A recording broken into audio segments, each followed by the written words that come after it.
interested to talk about it. If they're starting to run on, I'll just give the glass a little plunge and we'll go from there. So I guess the three policies that Council have adopted after their studies, and the studies done in conjunction with the community, have identified the water transport is our main problem here on the SMBIs. We need to investigate the opportunity for joint venture development of the Wyndham Creek, that includes all parking options, to investigate the options for alternative barge services, including the routes, subsidies, social, economic, environmental and other initiatives, and to advocate for an integration of passenger ferries into the TransLink network, including zoning that reduces the overall cost for passengers across to give us access to the SMBIs.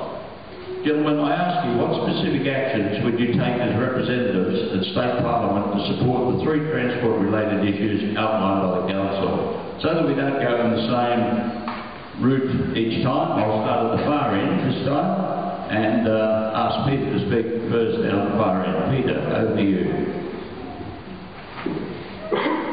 Thank you, Evan. Basically, a commitment to investigate and pursue alternative barge routes, which I believe is necessary for the future of the island. A commitment to investigate the SMBI ferries into the TransLink system. I have spoken to the Transport Minister's office, and they have assured me this is a priority for them, as I'm sure it is for the people of the island. And may I say in closing about the transport costs, I truly believe that they are too high and need urgent attention. Not down the track, urgent attention. The alternative barge routes must become a reality to enable the island to keep expanding. This is something that should be done regardless of which government is in power, and everyone's got to stop making the excuses. I don't agree with the multi-storey car park being erected on or near Wyndham Creek, or the park and ride facility that the LNP are pushing for as a long-term solution to the problem. These options will just make things more difficult for the people on the island. The best solution, I believe, is cheaper and better access to the island, and hopefully that would relieve the parking problems at Wyndham Creek.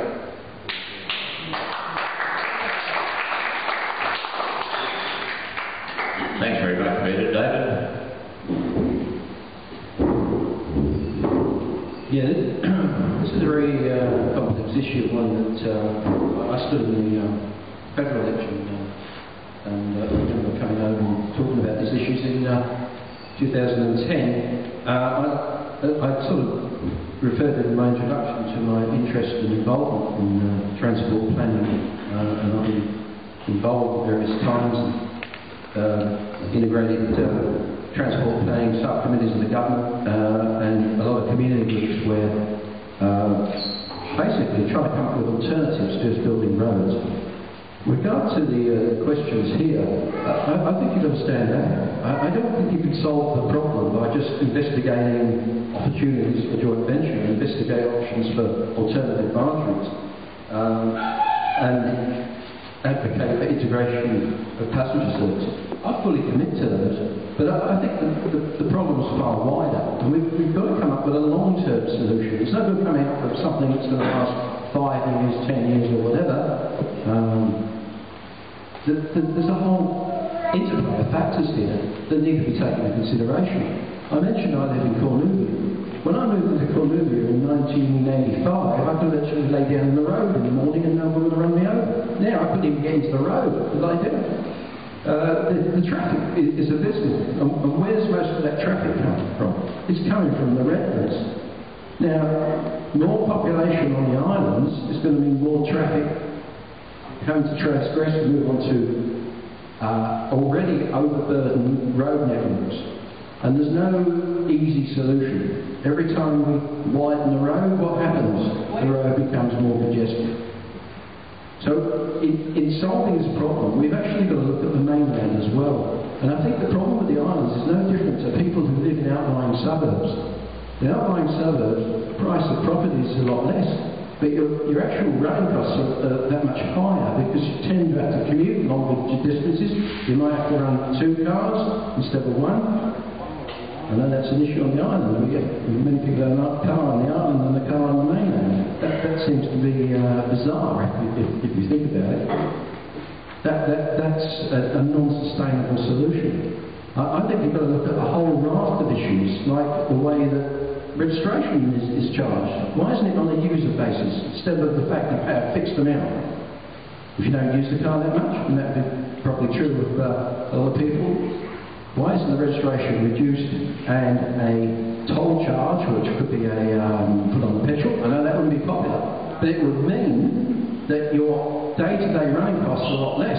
Having to shell out anything up to $1,000 a year, if not more, for registration is a high issue. But that's only one issue, looking at the user pays approach to transport and getting costs down on the island. I don't think you can just look at one issue. I certainly think looking at alternative barge routes, both north and south, down to Jacob's Wells, is a good idea. There's a lot to be said for that. But the problem is you've got to think of the impact at the other side, particularly at Victoria Point.